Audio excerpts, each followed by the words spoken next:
ముందుగా నిన్న అంటే మార్చి 7వ తేదీన తిరుమలలో స్వామివారిని మొత్తం 67,127 మంది భక్తులు దర్శనం చేసుకున్నారు.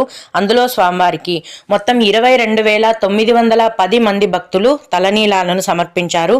నిన్నటి రోజున తిరుమలలోని శ్రీవారి హుండీ యొక్క ఆదాయం అనేది 3,47,00,000 రూపాయలు. ఈ రోజు కూడా ఎటువంటి దర్శనం టికెట్లు లేకుండా నేరుగా భక్తులనైతే ఫ్రీ దర్శనానికి అనుమతిస్తున్నారు. ఈ విధంగా టికెట్స్ లేకుండా నేరుగా వెళ్లే ఫ్రీ దర్శనానికి ప్రస్తుతం 10 గంటల సమయం అనేది పడుతోందండి. అలాగే తిరుపతిలో ఇచ్చే సర్వదర్శనం టికెట్లతో దర్శనానికి వెళ్లే భక్తులకైతే దర్శనానికి దాదాపుగా 5 గంటల సమయం అనేది పడుతోంది.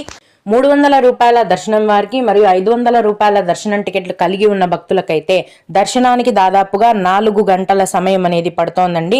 ఈ రోజు కూడా చిన్న పిల్లల సుపదం ఇన్ఫాంట్ దర్శనం అనేది యథావిధిగా కొనసాగుతోంది. అలాగే VIP బ్రేక్ దర్శనాలు కూడా యథావిధిగానే